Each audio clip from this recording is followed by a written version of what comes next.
Fala galera do Sobre os 90, começando esse vídeo de uma forma bem atípica aqui, ó. Começando mostrando a tela aqui da edição, porque eu não tinha visto que esta camisa aqui não estava no seu devido lugar, que ela não estava pendurada. Eu só vi mais ou menos uns 9 minutos e pouco do vídeo, então eu até paro o vídeo e tal, depois eu dou uma cortada e depois ele volta. Eu volto falando do jogo do Botafogo, que é o último jogo que eu vou falar no vídeo. Mas o que eu tenho pra falar pra vocês é pedir desculpa, porque eu não tinha visto e o cenário fica com esse buraquinho aqui. Então eu só pedir desculpa mesmo e tamo junto, aproveitem o vídeo. É nóis. Fala galera do Sobre os 90, beleza? E aí, bora falar sobre os 90 minutos de cada time nessa 37ª rodada. Essa rodada que será que até que enfim definiu um campeão? Será que definiu também o Z4 e os classificados para as competições internacionais? Será que o campeonato está definido? Mas sabe o que é definido aqui no canal? O seu like, a sua inscrição e você ativando esse sino e também compartilhando para os seus amigos. Sem mais enrolações, vambora pro vídeo, vai na vinheta.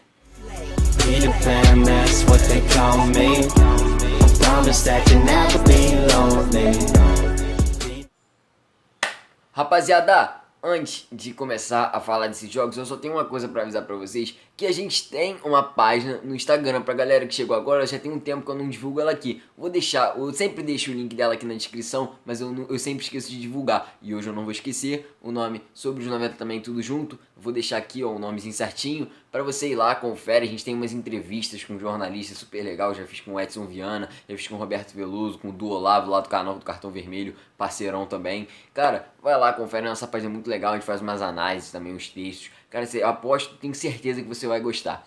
Então, sem mais enrolações, vamos embora pro vídeo. Vamos começar falando do segundo jogo da rodada, não do primeiro, que foi Bahia e Fortaleza. Show do Rodriguinho, não, Reidriguinho, o cara é rei. O cara jogou demais e fez 3 gols e eu não entendo como é que a seleção brasileira não teve a coragem de colocar o Arrascaeta como o melhor jogador da rodada, sendo que o cara fez 3 gols e deu a vitória pro Bahia em cima do Fortaleza, no chocolate que o Bahia enfiou. Assim, Fortaleza não viu a bola. Eu vi o jogo e o Fortaleza não entendeu. Quando saiu o terceiro gol de pênalti, que foi aos 35, 36 minutos, eu parei de ver o jogo, porque eu não precisava mais. Eu sabia que o Fortaleza ia perder o jogo e ainda saiu um do Rossi depois, de pênalti. E assim, o lado direito ali do Fortaleza tava muito bagunçado, tanto que os 2 gols do Rodriguinho, tanto no primeiro tempo, tanto no segundo, foram iguais. Os dois foram cruzamentos do Nino Paraíba, que é o lateral. Cruzou, o Rodriguinho só chega de cabeça e confere no mesmo canto, assim, os dois sem chance pro Felipe Alves. 2 gols idênticos. Ele abriu 2 a 0 assim, depois o volante do Fortaleza faz um pênalti, é expulso, e aí o emocional acaba também. Ele erra o pênalti, no rebote ela pinga pra ele, e ele faz o gol, o terceiro gol do Bahia, e depois o Rossi sofre um pênalti. Ele pega, porque como o Rodriguinho errou o primeiro, não é porque ele fez o gol depois que ele ia bater de novo. Ele vai lá, o Rossi, e converte e faz o 4º gol do Bahia. Vitória do Bahia, assim, é um jogo meio de comadre, sabe? Tipo, tanto fazia quem ganhasse, porque e foi até bom pro Bahia ganhar, porque como o Vasco não venceu o Corinthians, que é um jogo que eu vou até falar depois, os dois já escaparam do rebaixamento. Eu acho que eles não devem ter combinado isso, mas pro Bahia e pro Fortaleza ficou meio tanto faz. O Fortaleza precisaria ganhar o jogo pra poder se aproximar do Sport e pra, no caso, passar o Sport e ficar na zona de classificação da Sul-Americana. Mas no final, mas pra briga de rebaixamento não fez muita diferença, porque os dois ficaram com 41, o Vasco tá com 37 e o saldo dos dois é bem melhor e o número de vitórias é maior também. Corinthians e Vasco, o jogo que eu acabei falando, e só um fato interessante sobre o outro jogo, que no dia que o Fortaleza perdeu de 4 a 0, que foi o primeiro dia foi a primeira rodada, que foi sábado, o primeiro dia de rodada no caso, o Ceará ganhou de 2 a 0 e se classificou para a Sul-Americana. Então, coisas bem opostas aconteceram lá em Fortaleza no mesmo dia, enquanto o lado tricolor estava triste com a derrota, com a goleada que sofreu, o lado alvinegro feliz com a classificação para sua primeira competição internacional na história. Mas vamos para falar de Corinthians e Vasco, um jogo que quase que decreta o rebaixamento do Vasco. O Vasco vai ter que ganhar de 12 a 0 ou torcer para o Fortaleza tomar de 6 e o Bahia tomar de 6 e ele enfiar 6 ou 7 e 5, assim. Ele tem que fazer uma diferença de saldo de 12 gols. Já tem piada, já tem meme, vou botar uns memes aí na tela para vocês verem. Assim, tá todo mundo zoando essa história do Vasco ter que fazer 12 a 0, porque, assim, é impossível, não vai acontecer, o Vasco não vai desfazer 12 gols E com certeza o Fluminense, como adversário do Fortaleza, ele também não vai dar essa força pro Vasco. Se ele tiver que ganhar um jogo, ele vai ganhar de no máximo 2-0, 3-0. Não vai enfiar 5-6 para ajudar o rival a escapar do rebaixamento. E o Vasco não fez um jogo bom contra o Corinthians, tinha que quebrar um tabu muito grande. Eu já sabia que não ia acontecer esse tabu não ia ser quebrado. E além do clima, do fato do Vasco não conseguir ganhar do Corinthians lá em Itaquera, o Vasco não jogou bem, cara. A única chance boa foi um cruzamento que o Léo Ju errou e a bola bateu no travessão. Só. A única coisa que eu vi no jogo de interessante do time do Vasco. E do time do Corinthians é a mesma coisa, criou muito pouco, foi um jogo bem chatíssimo. Um jogo bem chatinho de se ver. E, assim, quem viu, acho que deve ter dormido durante o primeiro tempo. E no segundo tempo desligou a TV e foi ver outra coisa. Porque realmente foi um jogo muito fraco. E o jogo que é bom, um jogo que interessa a todos. E é óbvio que teve erro de arbitragem, como todos os jogos do Campeonato Brasileiro. Flamengo e Internacional. Primeiro recado eu tenho pra dar pra torcida do Internacional. Olha só, vocês ficaram o campeonato inteiro zoando o torcedor do Grêmio, o torcedor do Botafogo, o torcedor do Vasco que sofreu com a arbitragem. Agora que vocês sofreram, vocês estão reclamando, então não é ruim sofrer com a arbitragem, porque no dos outros é refresco. No de vocês o problema é maior, né? No de vocês o buraco é mais embaixo.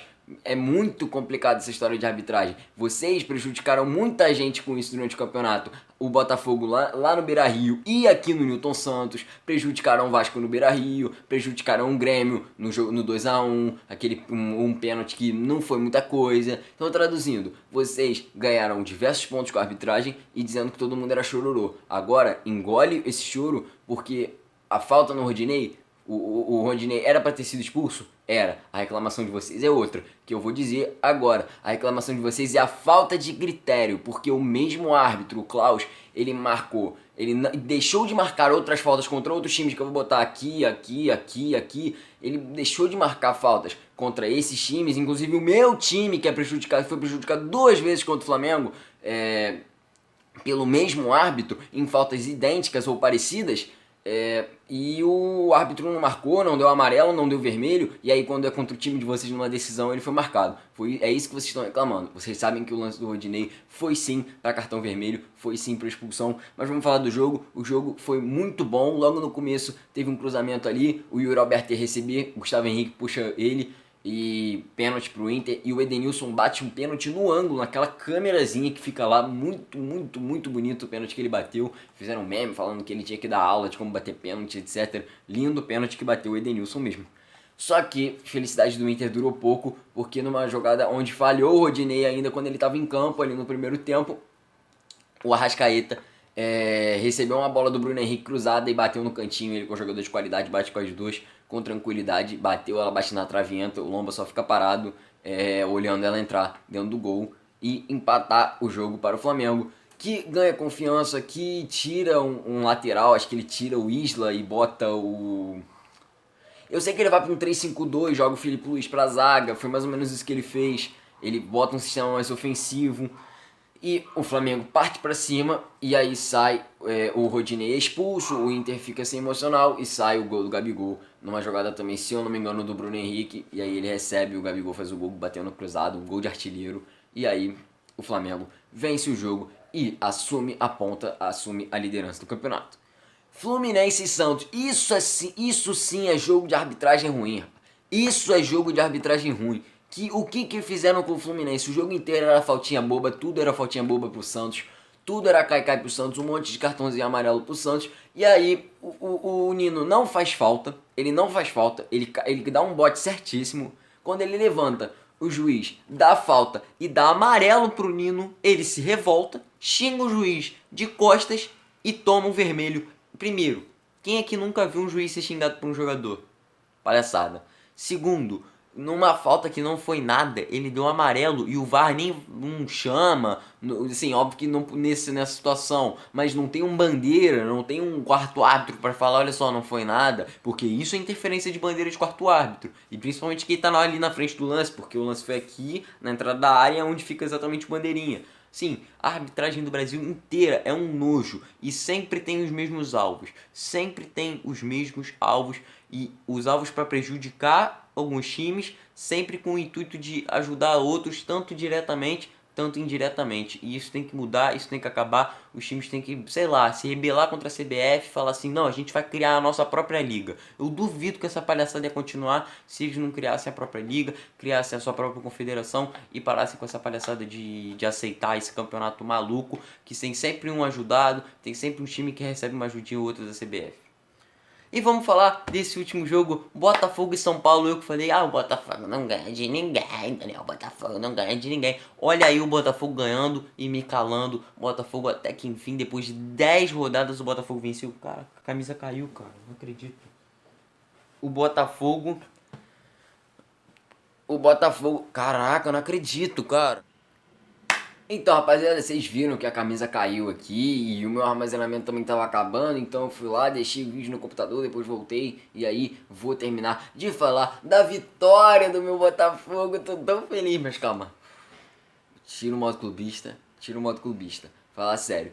Mas o Botafogo amassou o São Paulo, quem viu o jogo sabe, até os 20 minutos estava 11 contra 11, e aí numa bola enfiada, acho que do Nazário, o Varley recebe em velocidade, o Reinaldo vai lá e, bum, fatia a perna dele e é expulso. O São Paulo fica com um a menos, já tava jogando mal nessa hora, mas o Botafogo tava um pouco menos com a bola, e aí o Botafogo, depois disso, depois da expulsão, jogando com um homem a mais, tinha que impor mesmo. E aí começou a jogar melhor, começou a tabelar. O Enio jogando bem, perdendo muito gol, mas fazer o que? O Botafogo sempre faz isso. O Navarro, que me decepcionou, acho que faltou um pouco mais de vontade nele no jogo. Mas o time inteiro, o Luiz Otávio, cara, vocês não devem nem saber quem é o Luiz Otávio. Ele é um cara que às vezes quando ele entrava, ele dava uma raiva no time do Botafogo. Mas é porque o time era ruim, eu não acho que era ele que era ruim não. E ele entrou e jogou desde o começo do jogo, jogou muito, cara. Ele quase fez um golaço, que ele deu uma pancada assim, o Thiago Volpi pegou assim de mão trocada, jogou demais, assim, ele substituiu o Alexandre, e que tá até sendo vendido, mas jogou demais o Luiz Otávio. O time do Botafogo em si jogou muito bem, e o São Paulo decepcionou e ainda perdeu o Reinaldo, e perdeu também o Léo Pelé, que tava pendurado, tomou amarelo, vai ter que jogar um lateral esquerdo da base aí, de 16 anos, contra o Flamengo na última rodada. Traduzindo, o título pro Inter tá muito complicado. O São Paulo, que não vem bem, não vem fazendo bons jogos, vai ter que vencer o Flamengo. Óbvio que o Flamengo tá com esse tabu de 4 anos sem vencer o São Paulo no Morumbi, mas o Flamengo vai ter que bater o São Paulo lá se quiser levantar esse caneco. E o São Paulo, e não é uma missão tão difícil, até o Botafogo venceu. E pro Botafogo é bom já começar a ganhar os jogos, pelo menos esse último jogo, esse penúltimo e esse último jogo. É bom vencer para levantar a moral da equipe.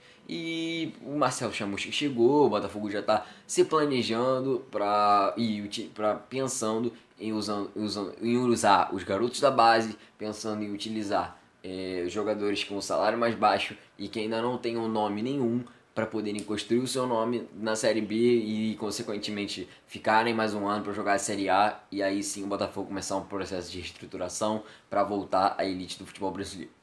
É isso, rapaziada. Se você gostou do vídeo, você se inscreve no canal, você dá um like, você ativa o sino para não perder as notificações. Nice. Tamo junto e é nóis.